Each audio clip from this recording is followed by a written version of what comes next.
બે-ત્રણ દાદરા ચડ્યા શ્વાસ ચડે છે। શું તમને પણ દાદરા ચડતા શ્વાસ ચડે છે? તો આજનો વિડીયો છે આપના માટે છે। આજના વિડીયોમાં આપણે દાદરા ચડતા શ્વાસ ચડવાના 5 કારણો અને 5 ઉપાયો વિશે ચર્ચા કરીશું, તો અંત સુધી જોડાયેલા રહેજો। નમસ્કાર, હું છું કાનન માંગ। તો સમજીએ કે દાદરા ચડતા શ્વાસ કેમ ચડે છે। તો જ્યારે આપણે દાદરા ચડીએ છીએ ત્યારે આપણા શરીરને સામાન્ય કરતાં વધારે ઓક્સિજનની જરૂર પડે છે।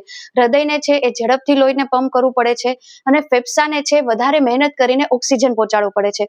હવે આ શરીર છે એ વધારાની જરૂરિયાત છે એ પ્રોપર રીતે પૂરું કરી શકતું નથી અને તેને કારણે દાદરા ચડતા છે શ્વાસ ચડે છે। આ સાથે કેટલાક સંભવિત કારણો છે તેની પણ આપણે આગળ ઉપર ચર્ચા કરીશું। કારણ છે ફિટનેસ ઓછી હોવી। તમે નિયમિત શારીરિક વ્યાયામ નથી કરતા, દિવસભર બેઠાડું જીવન જીવો છો અને પછી જ્યારે તમે દાદરા ચડો છો તો શ્વાસ ચડવો એ બહુ સામાન્ય વાત છે। વજન વધારે હોવું। જો શરીરનું વજન હોવું જોઈએ તેના કરતાં વધારે હોય તો શરીરને ભાર વધારે લાગે છે, શ્રમ વધુ કરવો પડે છે અને ઓક્સિજનની જરૂરિયાત પણ વધી જાય છે અને તેને કારણે શ્વાસ ચડે છે। ફેફસાની સમસ્યાઓ। ઘણા લોકોને છે એ ધૂળ ધુમાડા છે કે કોઈ પણ પ્રકારની એલર્જી હોય છે, દમ છે, અસ્થમાની તકલીફ હોય છે અથવા તો COPD જેવી બીમારી હોય છે, તો આ કોઈ પણ પરિસ્થિતિમાં છે એ ઝડપથી તે લોકોને થોડા પણ દાદરા ચડે અને શ્વાસ છે ચડી શકે છે। હૃદય સંબંધિત સમસ્યાઓ।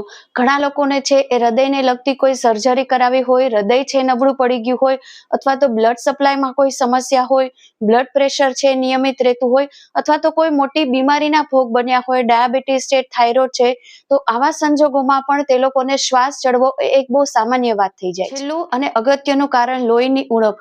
અત્યારે તો આ ઘણા બધા લોકોમાં જોવા મળે છે, લોહીની ઉણપ હોય, હિમોગ્લોબિન છે ઓછું રહેતું હોય, તેને કારણે પણ શરીરમાં પૂરતો ઓક્સિજન છે મળતો નથી અને શ્વાસ ચડવાની સમસ્યા છે ઉદ્ભવતી જાય છે। 4 થી 5 સંભવિત કારણો જોયા, તો તમે તેની ઉપર કામ કરી અને તમે શ્વાસની તકલીફ છે ઘટાડી શકો છો।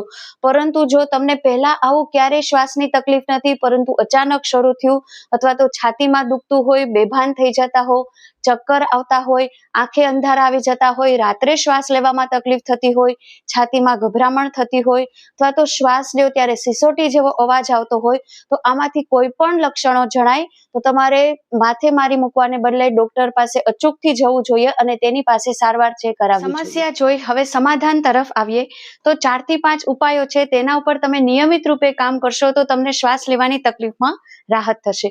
તો પહેલું છે નિયમિત ચાલવું। તમે કોઈ પણ શારીરિક પ્રવૃત્તિથી શરૂઆત કરી શકો છો, એકદમ ઈઝી છે વોકિંગ। તો તમારે સિમ્પલ 5 મિનિટથી શરૂઆત કરી અને 30 મિનિટ સુધી વોકિંગ કરી શકો। એમાં પણ તમે 10 મિનિટ જો ઝડપથી ચાલી શકો, બ્રીસ વોક કરી શકો તો આપોઆપ તમારા શરીરની સ્ટેમિના પણ વધશે અને શ્વાસની તકલીફ છે તેમાં પણ તમને રાહત થશે। બીજું અને ખાસ અગત્યનું વજન પર નિયંત્રણ। તમે તમારા શરીરનું વજન જો 5 થી 10% પણ ઓછું કરશો, તેને કારણે પણ શ્વાસ લેવામાં જે તકલીફ પડે છે, શરીરને વધારાનો શ્રમ કરવો પડે છે, તેમાં પણ તમને રાહત દરે ઘટાડો થશે। ત્રીજું છે ધૂમ્રપાનની આદત। જો તમે ધૂમ્રપાન કરતા હો તો આજથી જ મહેરબાની કરીને બંધ કરી દો, કારણ કે સિગરેટ છે એ ધીરે ધીરે આપણા ફેફસાની ક્ષમતા છે એ ઘટાડે છે। આહાર।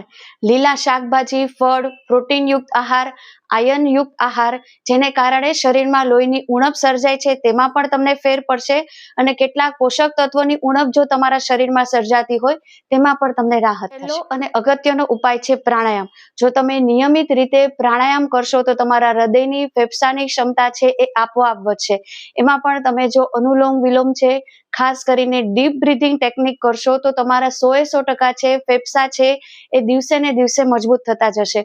હું હંમેશા ડીપ બ્રીથિંગને પ્રાધાન્ય આપું છું અને ખાસ કરીને જે લોકોને દાદરા ચડતા છે, થોડું ચાલતા છે, કામ કરતા પણ તમને શ્વાસની તકલીફ હોય તો તમારે કન્ટિન્યુઅસ છે મોઢેથી આ રીતે શ્વાસ છોડતું જવાનું, લેતું જવાનું। તેના કારણે શરીરમાં તમને એકાએક ગભરામણ થાય કે શ્વાસ ચડવા જેવું લાગે, ચક્કર જેવું લાગે, તેમાં પણ તમને રાહત થશે। પૂરતી ઊંઘ કરીએ, પૌષ્ટિક યુક્ત આહાર લઈએ, નિયમિત વ્યાયામ કરીએ અને હંમેશા હસતા રહીએ। આશા રાખું છું આ વિડીયો આપને પસંદ પડ્યો હશે।